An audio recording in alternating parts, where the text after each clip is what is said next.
মানুষ সামাজিক জীব। সমাজের ভেতর বিভিন্ন রকমের মানুষ বসবাস করে থাকে। তার মধ্যে একরকম মানুষ খুব মিষ্টি মিষ্টি কথা বলে সবার সাথে মিশে যেতে পারে।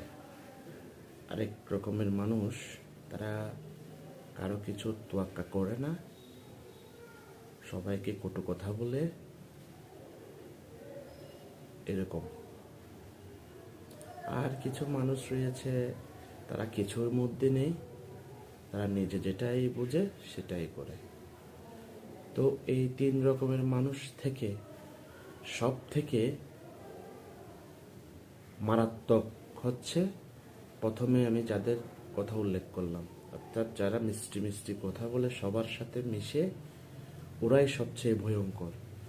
তাই ওইসব মানুষ থেকে সবসময় দূরে থাকার চেষ্টা করবেন। কারণ অন্য যে দুটো ক্যাটাগরির মানুষের কথা বলেছি, তাদের থেকে সবচেয়ে বেশি ভয়ঙ্কর হচ্ছে ওই মানুষগুলো যারা সবার সাথে মিশে মিশে মিষ্টি মিষ্টি কথা বলে। ওরা আপনাকে বিপদে ফেলতে পারে।